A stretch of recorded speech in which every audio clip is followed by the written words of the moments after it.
Assalamu alaikum. Today we will talk about white matter diseases. White matter disease could be classified by different ways, including inherited white matter disorders, acquired white matter disorders, disorders involving both white and gray matter, and basal ganglionic disorders. In this lecture, we will focus about inherited and acquired white matter disorders.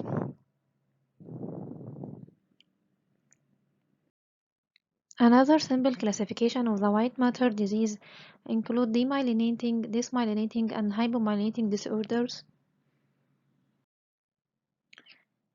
The inherited disorders or leukodystrophy or white matter dysmyelinating disease, including aminoacidopathy, lysosomal, paroxysmal, and mitochondrial disorders. In this lecture, we will talk about the most common types of them, while the acquired white matter demyelinating disorders include autoimmune, viral, vascular, toxic, and metabolic disorders. Before we start talking about the white matter disorders, we need to know how to assess the normal white matter. We need to know the anatomy and normal appearance, normal myelination, and normal areas of delayed myelination. Both cerebral hemispheres consist of an inner core of myelinated nerve fiber, the white matter, and the outer cortex of gray matter. The white matter formed of commissural fibers, projection fibers, and association fibers. The commissural fibers connecting the cerebral hemispheres via the corpus callosum, while the projection fibers join the cortex to the lower centers, while the association fibers connect different parts of cortex in the same hemisphere. Myelination is detected as early as the 5 months intrauterine and is completed by the age of 2 years.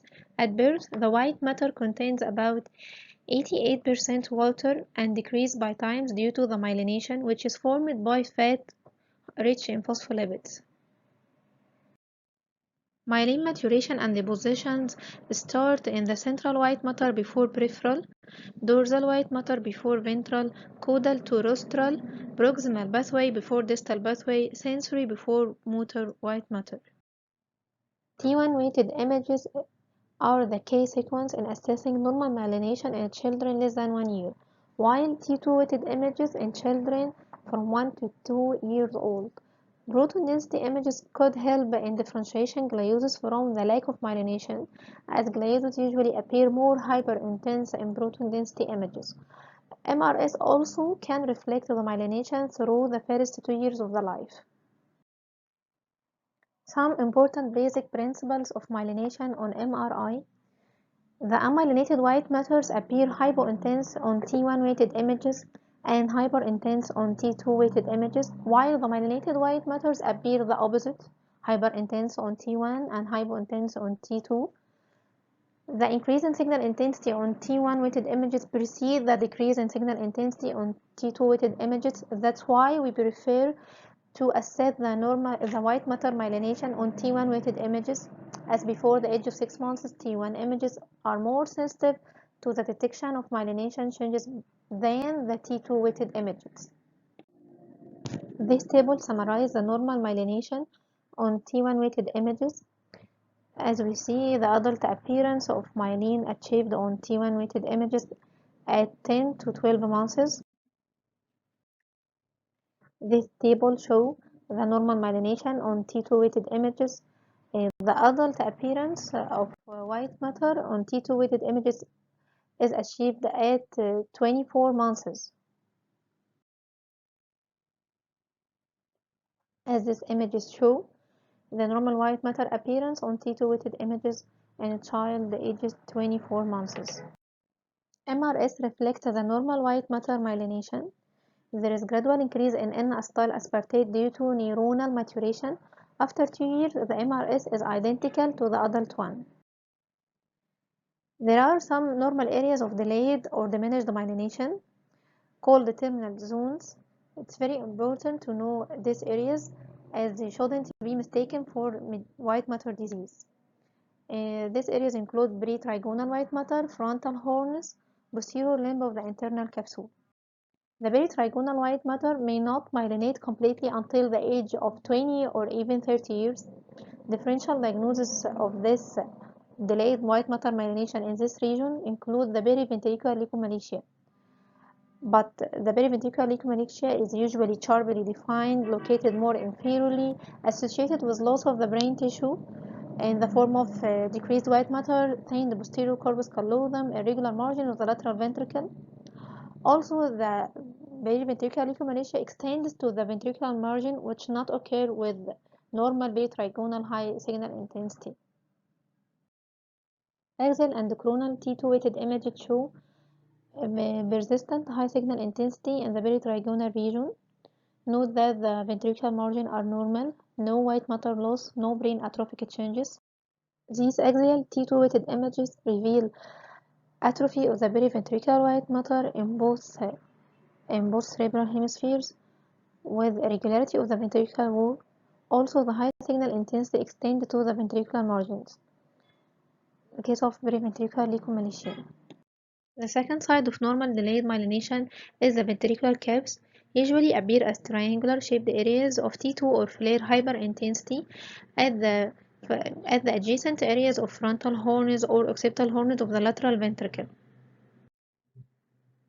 The third site of delayed myelination is the posterior limb of internal capsule, usually appears as focal rounded or oval hyperintensity area at the posterior limb of the internal capsule. It should be differentiated from the amyotrophic lateral sclerosis, which often affects the corticospinal tract diffusely on both sides, as shown in these images. As regards CT, unmyelinated white matter is hypodense relative to gray matter and myelinated white matter. Gray-white differentiation is accentuated in neonate due to high water content of the white matter.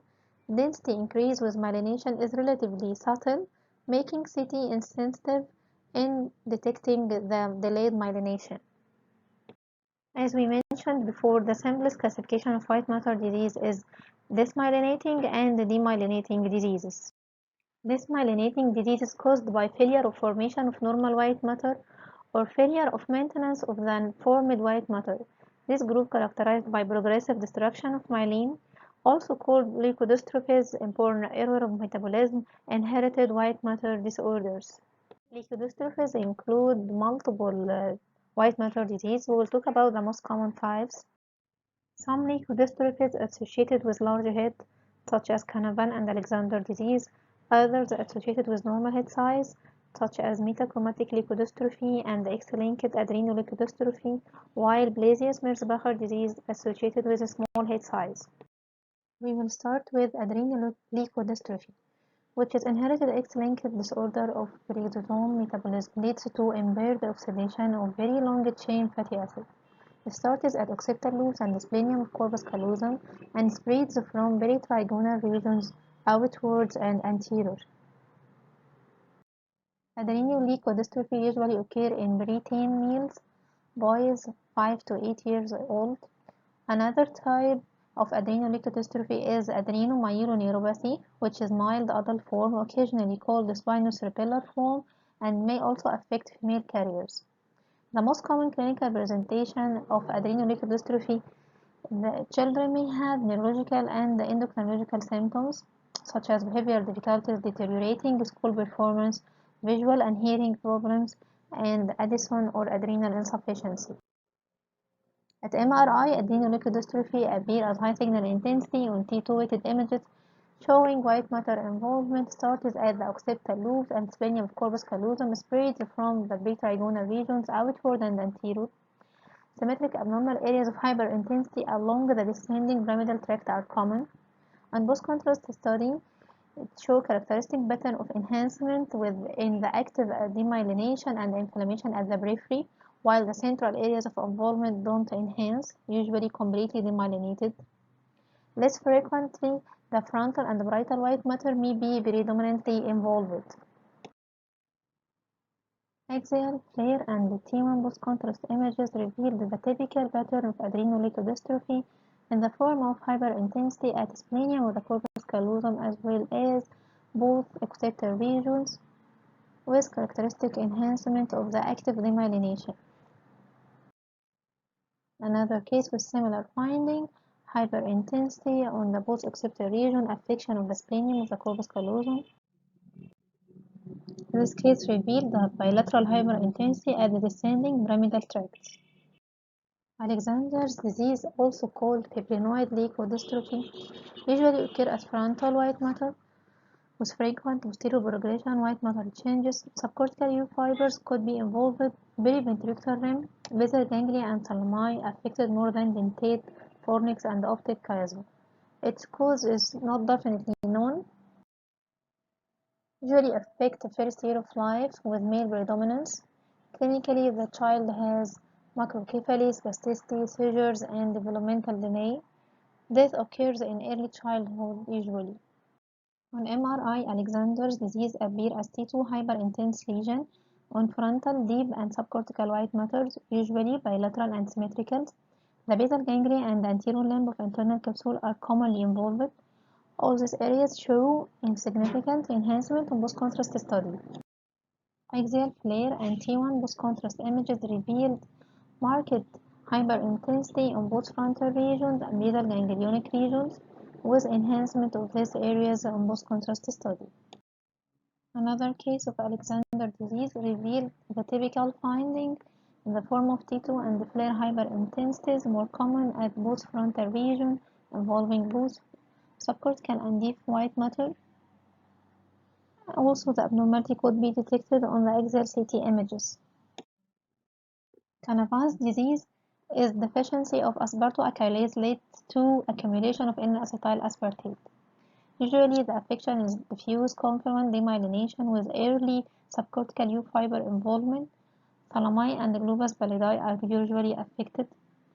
Clinically, the children usually come to medical attention with the first few months of life because of marked hypotonia, delayed milestones, and macrocephaly. Increased amount of N-acetyl aspartate are found in urine and plasma. On MRI, Canavan's disease has centripetal distribution of the white matter involvement with early involvement of the subcortical U fibers, relative sparing of internal external capsules as well as the corpus callosum. The subcortical white matter appears swollen with T2 hyperintensity. Early in disease, when edema is present within the white matter, the ventricles may appear small. Later, as atrophy occurs, the ventricles enlarge. On post-contrast enhancement, no significant enhancement unlike Alexander disease. Axial T2 and flare images revealed diffuse confluent white matter involvement with early involvement of the subcortical U fibers. Axial T1 and T2 weighted images also reveal the diffuse white matter demyelination in the form of T1 hypointensity and T2 hyperintensity. On MRS, Canavan's disease is characterized by high N-acetyl aspartate peak. Metachromatic leukodystrophy, characterized by confluent butterfly-shaped cerebral hemispheric white matter demyelination, spares the subcortical U fibers. Age of presentation is 6 months to 4 years old of age as late infant form, less commonly juvenile or early adult variant. Clinically, the child has difficult walking, cerebellar ataxia, and mental retardation. On MRI, metachromatic leukodystrophy appears as symmetrical periventricular T2 hyperintensity in the white matter of the cerebral hemispheres and cerebellum, with early sparing of the prevascular spaces, giving tigroid pattern. On T1 weighted images, the same areas have low signal intensity. As the disease progresses, the white matter involvement extends peripherally but spares the subcortical U fibers. Mild to moderate enlargement of the ventricles may occur in the later stage. On post-contrast images, no enhancement of these areas of demyelination. Axial T2 weighted images shows numerous linear tubular structures with low signal intensity in radiating tigroid pattern within the hyperintense demyelinated deep white matter. Typical appearance of the metachromatic leukodystrophy as confluent bilateral areas of high T2 signal intensity in the periventricular white matter with classic sparing of the subcortical U fibers, with lack of enhancement of the demyelinated white matter in post-contrast image. Also, on axial flare images, the classic sparing of the subcortical U fibers is noted. This table summarizes the differences between the most common four types of white matter demyelinating disease. Hypomyelinating disorders are characterized by diminished or absent degree of white matter myelination for age. These include prematurity, Pelizaeus-Merzbacher disease, 18q syndrome. Pelizaeus-Merzbacher disease, the lack of myelination often seen as low T1 signal intensity, typically involving internal capsule, proximal corona radiata, and the optic radiation. On T2 weighted images, near complete absence of the expected low signal in the supratentorial region. Abnormal signal can be either diffuse or patchy. If there is patchy involvement, characteristic tigroid pattern can be seen. White matter volume may be decreased, may also involve the cerebellum and the brainstem. On MRS, the affected areas often show reduction of the N-acetyl aspartate peak and decreased choline. Mucopolysaccharidosis type 1 Hurler is inherited disorder of metabolism characterized by enzyme deficiency and inability to break down glycosaminoglycans, which leads to accumulation of toxic intracellular substance. The best diagnostic clue is periventricular spaces, also known as vertebropin spaces, and which is dilated by accumulated glycosaminoglycans. Cribriform appearance of the white matter, corpus callosum, and basal ganglia, occasional arachnoid cyst due to meningeal deposition, and compression of the craniocervical junction in majority of cases. These images reveal the dilated vertebropin spaces of CSF signal intensity and the cribriform appearance of the white matter. In Krabbe disease, changes typically involve the corticospinal tract. When diffuse white matter involvement develops, the MRI features appear as T2 high signal intensity involving the periventricular white matter, centrum semi-ovale, and deep gray matter. The subcortical zero fiber may be spared until the late course in the disease. No contrast enhancement in the abnormal areas. On MRS, the adult form may show abnormal choline elevation in the centrum semi-ovale. Also, enhancement and enlargement of the optic nerves and less commonly peripheral nerves could be seen. Axial T2 weighted images revealed bilateral areas of hyperintensity in the centrum semi-ovale. Also, T2 hypointense salami may be present in some cases. Post-contrast T1 weighted images reveal no enhancement of these abnormal areas of myelination. Another case revealed bilateral symmetrical T2 hyperintensity in the deep white matter, internal and external capsules, also both salami.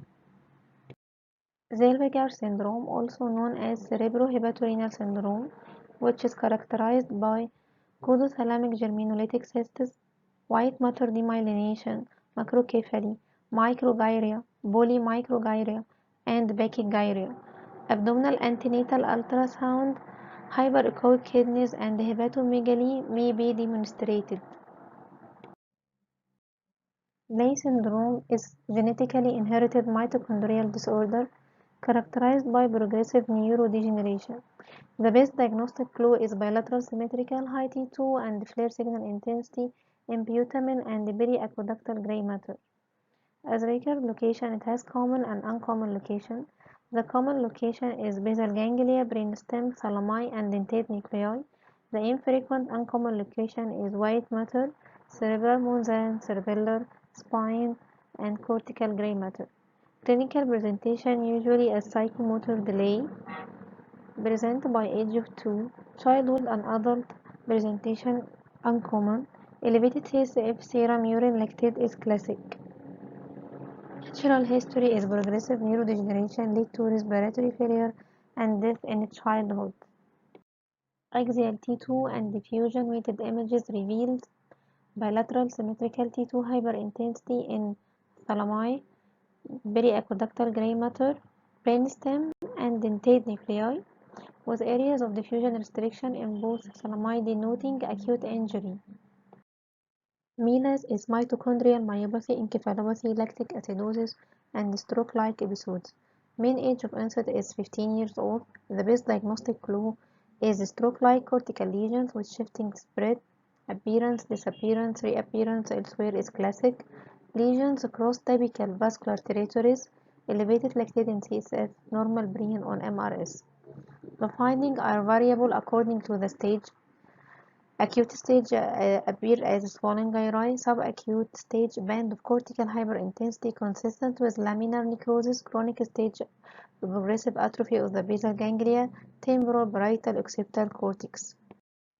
The upper row reveal acute stage of the disease in the form of a swollen basal ganglia with abnormal hyperintensity on FLAIR images and the corresponding diffusion restriction denoting acute injury. On the chronic stage in the lower row images, we can see the atrophic changes at the basal ganglionic region as well as the temporal cortex. Another case demonstrates different stages of the disease. On the right side, we can see bilateral symmetrical largely swollen basal ganglionic region of T2 and FLAIR hyperintensity as well as cortical stroke-like lesion of hyperintensity with corresponding diffusion restriction denoting acute injury, while on the left side we can see the chronic stage of the disease in the form of atrophic changes at both basal ganglionic region with a small cyst-like lesion of low T1 signal intensity. We have finished the inherited white matter disorders. Now we will talk about the acquired white matter disorders, starting with the multiple sclerosis. Multiple sclerosis, there is no gold standard test for diagnosis it. Confirmation of the diagnosis is made by using combination of clinical history, neurological signs, paraclinical studies such as laboratory and imaging finding. Recently, the MRI has become the single most sensitive and specific paraclinical examination for confirmation of suspected MS. MS is a common acquired chronic relapsing demyelinating disease characterized by dissemination in space and time. Number of clinical variants are recognized including the classic MS, Charcot type, Triumphactive MS, Marburg type, Schilder type, and Baloconcentric sclerosis. MS has variable clinical presentation. Initially impaired or double vision is common. Weakness, headache, numbness, tingling, and gait disturbance.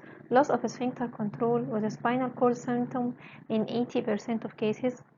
The age of presentation is 20 to 40 with peak onset at 30 years old with more affection in female than male. The classic type of MS has common location including the periventricular region and corpus callosum, followed by infratentorial and spinal cord, size usually small from 5 to 10 mm. CT is usually insensitive for MS. Active lesions may show solid or ring enhancement. Brain atrophy could be detected in long-standing cases. On T1 weighted images, the MS plaques typically iso to hypointense, chronic cases giving the black holes appearance. Callosociptal interface may have multiple hypointense lesions. The corpus callosum may be thinned. Lesions are typically hyperintense on T2 and FLAIR images, commonly arranged perpendicular to the lateral ventricle, giving the Dawson's fingers appearance. On both contrast T1 weighted images, active lesion may show enhancement. The enhancement is commonly to be incomplete around the periphery, giving incomplete ring or open ring sign. It could be solid enhancement. Also, the active plaques may show restricted diffusion pattern. MRS may show reduced N-acetyl aspartate peaks within the plaques. Axial T1 pre- and post-contrast images revealed multiple hypointense white matter plaques in the central semi-oval. Some of them show incomplete ring enhancement, others show solid enhancement. All plaques reveal the T2 hyperintensity. Axial and sagittal T2 weighted images revealed multiple hyperintense MS plaques at the periventricular region, with perpendicular arrangement at the callosociptal interface on the sagittal image, known as Dawson fingers. Axial T1 post-contrast image revealed open ring enhancement at some of the MS plaque. Another case of MS was multiple T2 hyperintense plaques at the infratentorial region, commonly at the brainstem and cerebellum. Also, the MS plaques could be seen at the spinal cord as T2 hyperintense lesions with enhancement on active cases. The classic MS could be classified as relapsing remitting secondary progressive, primary progressive, progressive with relapses, benign multiple sclerosis. The relapsing, remitting, and secondary progressive types are the most common. The revised McDonald criteria for MS include dissemination in space and time. Dissemination in space requires one or more T2 bright lesion in two or more of the following locations, including periventricular region, juxtacortical, infraterritorial, or spinal cord, while dissemination in time can be established in one of two ways. Number one, new lesion when compared to previous scan, irrespective of timing. This new lesion can be of T2 bright signal intensity or gadolinium enhancing lesion. Number two is presence of asymptomatic enhancing lesion and non-enhancing T2 bright lesion on any one scan. This table summarizes the revised McDonald criteria for MS. Helpful features of MS on MR imaging are multiple lesion, size of lesion at least one of them more than 5 or 6 mm, long axis of the lesion are perpendicular on the lateral ventricle, involvement of the callosociptal interface, presence of lesions at brainstem, cerebellar peduncles, or spinal cord. Tumefactive MS occurs in patients who develop large aggressive demyelinating white matter lesion. This case of tumefactive MS show large right parietal lesion of T2 hyperintensity, which is easily mistaken as neoplasm. But note in the axial T1 weighted image you can see the peripheral incomplete ring enhancement.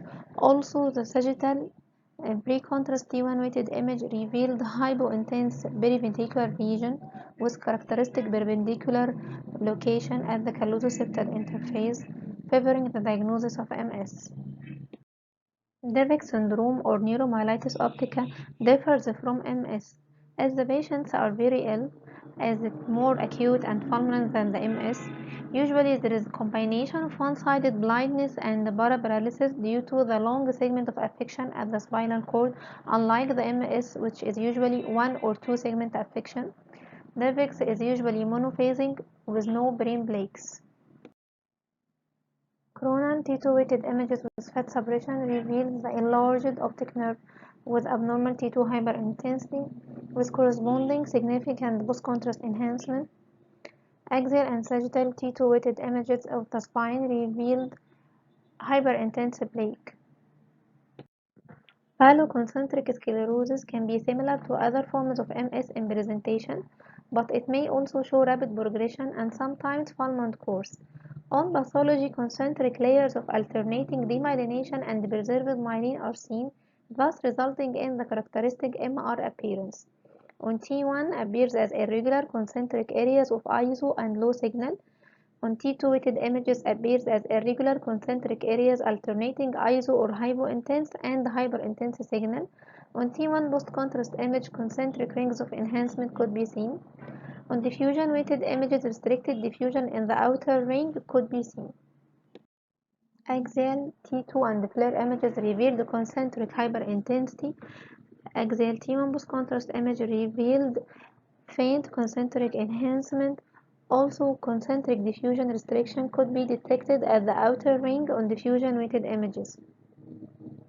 Another case of paloconcentric sclerosis with better detection of the concentric rings of hyperintensity and ISO or hypointensity. Axial T2 weighted images reveal large right occipitoparietal lesion with alternating concentric hyperintense and isointense ring. Note also there is another small oval hyperintense lesion at the left parietal region. On T1 post-contrast images there is synchronous marked enhancement of the T2 hyperintense ring. The differential diagnosis of MS includes cerebrovascular disease, vasculitis, multiple metastases, encephalitis, leukodystrophy, acute disseminating encephalomyelitis, Tay-Sachs syndrome. Tay-Sachs syndrome has different clinical presentation and course from MS. It has classic triad of encephalopathy, branch retinal artery occlusion, and hearing loss. It's self-limited with 2 to 4 year duration, then stabilize, and monophasic. On MRI appears as multifocal supratentorial white matter lesion involving the corpus callosum, central more than callosociptal interface.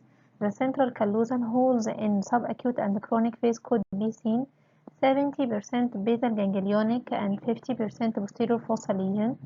Also leptomeningeal enhancement could be detected. Acute disseminated encephalomyelitis is post-infectious encephalomyelitis associated with previous viral infection, especially measles, varicella, and rubella. It caused probably by autoimmune cause, with the development of delayed hypersensitivity to myelin-basic protein. Pathologically, its multiple zones of demyelination are associated with prevascular inflammatory invasion. Clinically presented as multifocal neurological symptoms 5 to 14 days after viral illness or immunization, usually monophasic self-limited disease, occur in children more than adults with peak age from 3 to 5 years, but it can occur at any age. In CT, it appears as bilateral ill-defined, moderate to large hypodense lesions without significant mass effect in the subcortical white matters, while on MRI, multiple bilateral flare and T2 hyperintensity with T1 hypointensity areas usually involve both brain and spinal cord, predominantly white matter, but also gray matter could be affected. The size is variable from punctate to large tumefactive lesion. Some lesions may show enhancement, which could be punctate ring, incomplete ring, or peripheral enhancement.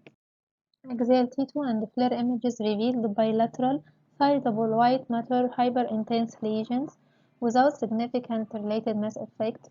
Axial and coronal T1 post-contrast images revealed the peripheral enhancement of the lesions.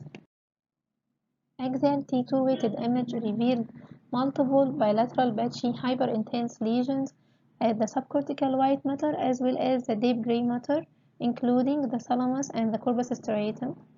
Axial T1 post-contrast image revealed punctate enhancement of some of the lesion, favoring the acute disseminating encephalomyelitis diagnosis. This table summarizes the difference between acute disseminated encephalomyelitis and MS as regards the clinical presentation, course, and the MRI appearance. Progressive multifocal leukoencephalopathy occur in immune-suppressed states, including AIDS, leukemia, lymphoma, and organ transplantation. Usually occur in frontal and bright occipital regions.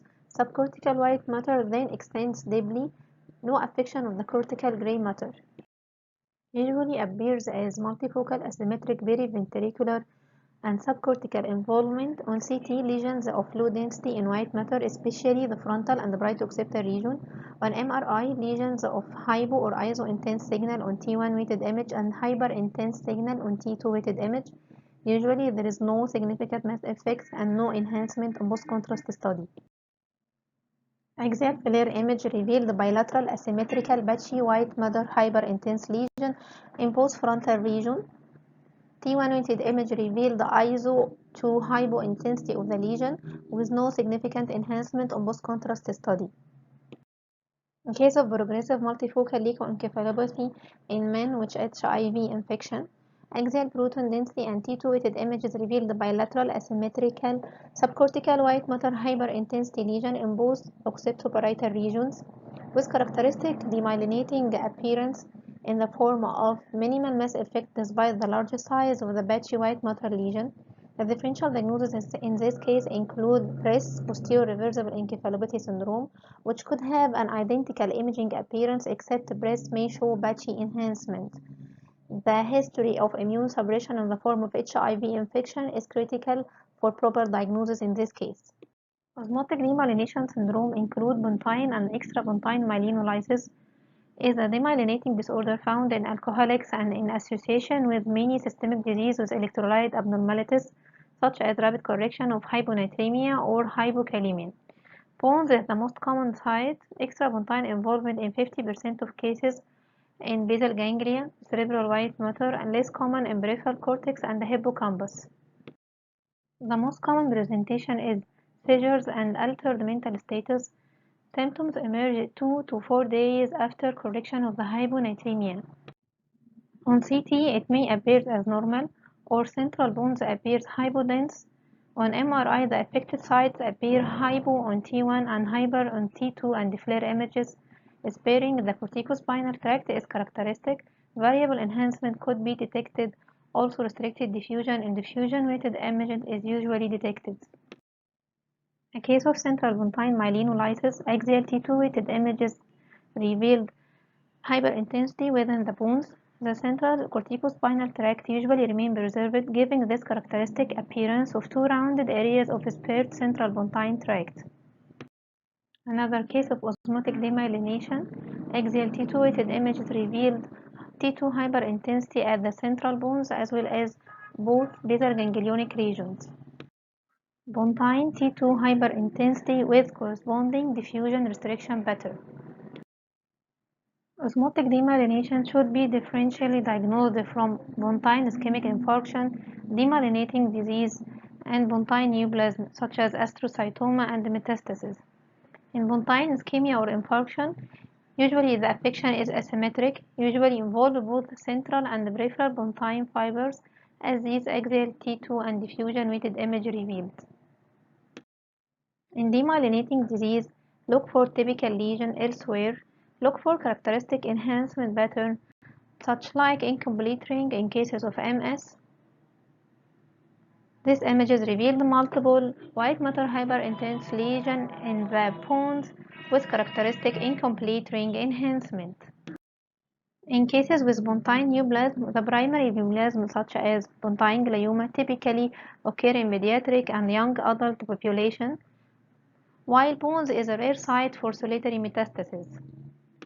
Now we have covered all the items in our lecture, including how to assess the normal white matter, the primary white matter disease, including demyelinating and dysmyelinating disease, other white matter disease, and top differential diagnosis. Thank you all for your attention.